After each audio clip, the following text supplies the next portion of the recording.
Sugars आज लगभग 11:30 बजे से मार्केट ने बहुत बढ़िया रिकवरी शो करी है। क्यूपिड लिमिटेड भी इस रिकवरी का पार्ट आज के दिन बन रहा है और एक बार फिर से 212 यानी कि 212 212 वापस देखने को मिला है। पिछले 3 से 4 सेशन क्यूपिड लिमिटेड ने 212 का ये प्राइस कॉन्टिन्यूसली शो किया है। इनफैक्ट आज के दिन में 212 के ऊपर अभी तक बना हुआ है। ये स्टेबिलिटी ही रिक्वायर्ड होती है किसी भी एक पर्टिकुलर रिजेक्शन पॉइंट के ऊपर जो कॉन्जिक्यूटिवली आपको देखने को मिल रहा। मेजॉरिटी ऑफ स्टॉक्स और कंपनीज में आज के दिन आपको बुलिश एंगल्फिंग कैंडल्स बनती देखने को मिल रही है। एक डायरेक्ट फॉल है, उसके बाद में बुलिश एंगल्फिंग कैंडल कहीं ना कहीं एक स्ट्रॉन्ग रिकवरीज को इंडिकेट करता है। लेकिन क्या मंडे के दिन मार्केट ने रिकवरीज को बढ़िया बनने देगा? ये एक बड़ा सवाल अभी भी बना हुआ है। इसके पीछे रीजन यूएस ईरान और टैरिफ जो आज इंपोज किए गए हैं, उसके पीछे ये रीजंस आते हैं। शुरुआत करते हैं आज के वीडियो की। क्यूपिड लिमिटेड, ये था आपका कल के दिन का वीडियो। 212 आपको यहाँ स्क्रीन पर नजर आ रहा होगा कि 212 पिछले 4 कैंडल्स के अंदर कॉन्जिक्यूटिवली शो किया है क्यूपिड लिमिटेड ने।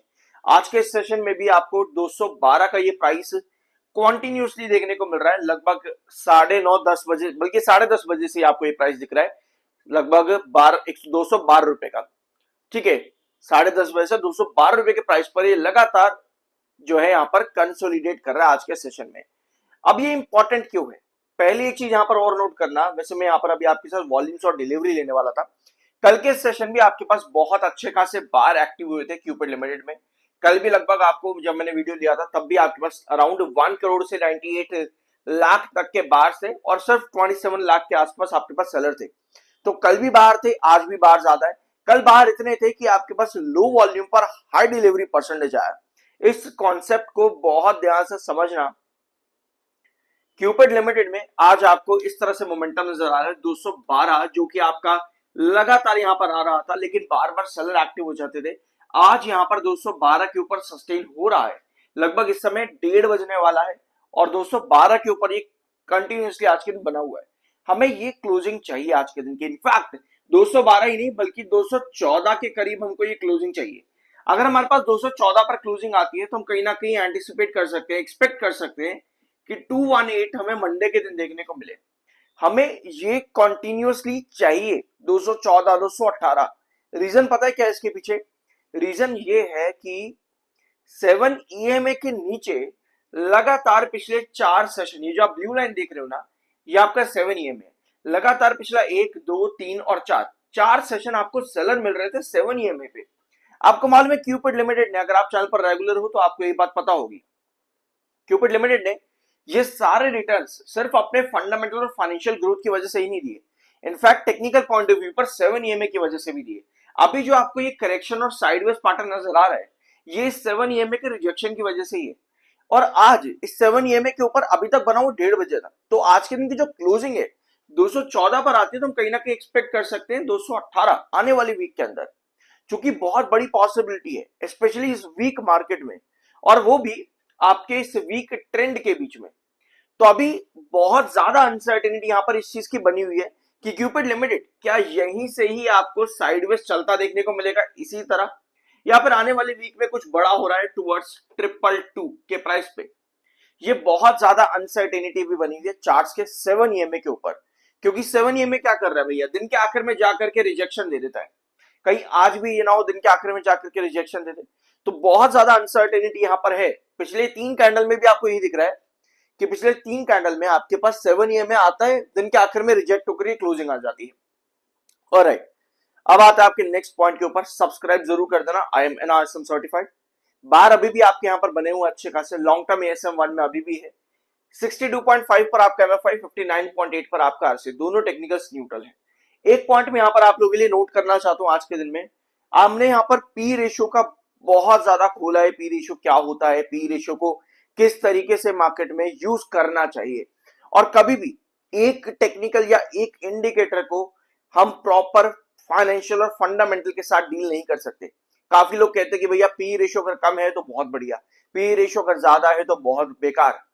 एक परसेप्शन लोगों ने पी रेशियो के अकॉर्डिंग बना करके रखा है। वेयर आज मार्केट में हमेशा पी रेशियो को, प्राइस टू बुक रेशियो को और EPS, इन 3 चीजों को साथ लेकर के चलना चाहिए। इन 3 चीजों को साथ लेके चलना चाहिए। फिलहाल के लिए कंपनी का पी रेशियो बहुत हाई दिखता है, जो कि कंपनी से वैल्यूएशन को ज्यादा बताता है, साथ में ये भी बताता है कि एक्सपेक्टेशन ज्यादा है। सिमिलरली जो आपका प्राइस टू बुक रेशियो होता है, ये भी दो चीजें बताता है कि भैया इन्वेस्टर जो है कंपनी में 1 रुपया कमाने के लिए या फिर एक शेयर लेने के लिए एक हायर प्रीमियम देने को तैयार है। पी रेशियो ये बताता है, प्राइस टू बुक रेशियो भी यही बताता है। दोनों चीजें एक ही बात बताती है, लेकिन साथ में ये भी बताते हैं कि एक्सपेक्टेशन कितनी हाई है।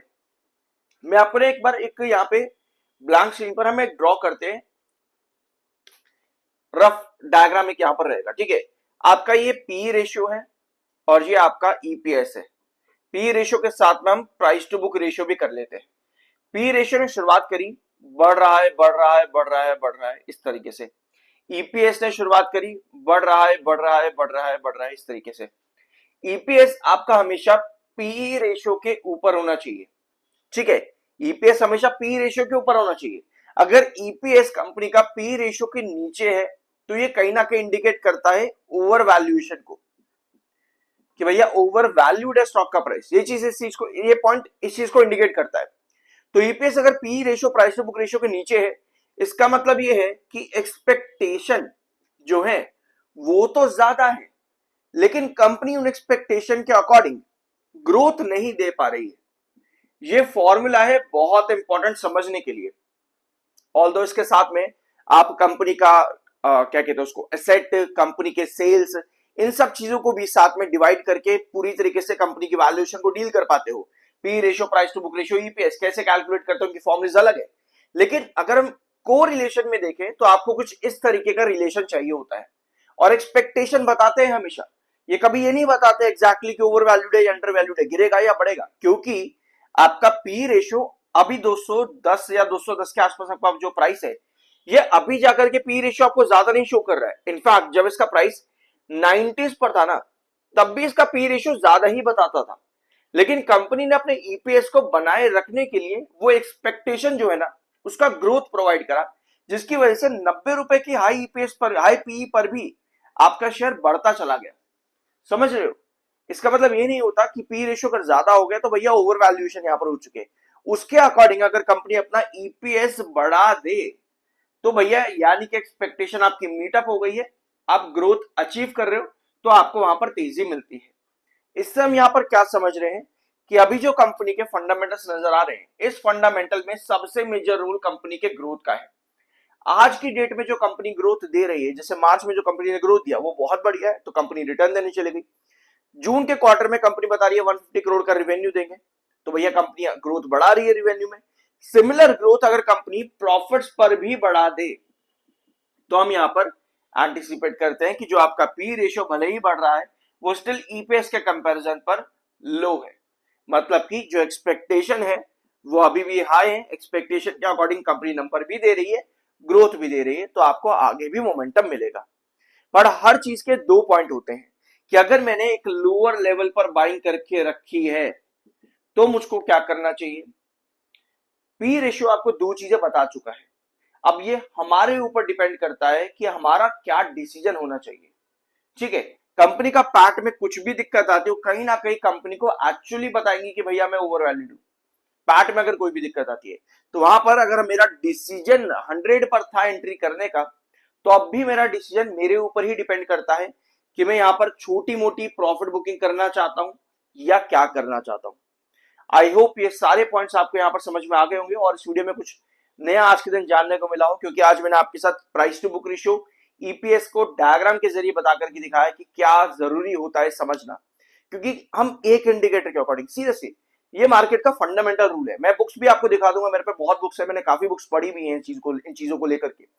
आई एम एन आसम सर्टिफाइड। बाकी देखो आपका अपना ओपिनियन है। लोगों का कॉमन परसेप्शन है कि एक अकेला पी रेशियो हमको सब कुछ बता देता है। कई कंपनीज मार्केट में ऐसे अवेलेबल है जिनका पी रेशियो मात्र 9-10 पे है या 20 पे है। क्या वो कंपनीज रिटर्न दे रही है? नहीं दे पा रही। कई कंपनीज मार्केट में ऐसे जिनका पी रेशियो 100 पर है, प्राइस टू बुक रेशियो 100 पर है, फिर भी वो कंपनीज रिटर्न दे रही है। तो अकेला एक पी रेशियो आपको सब कुछ कभी नहीं बताता है। आपको price to book ratio, EPS और कंपनी का ग्रोथ, इन सब चीजों को साथ लेकर के चलना पड़ेगा। कुछ नया जानने को मिला हो, सब्सक्राइब करना। मिलता अगले वीडियो में।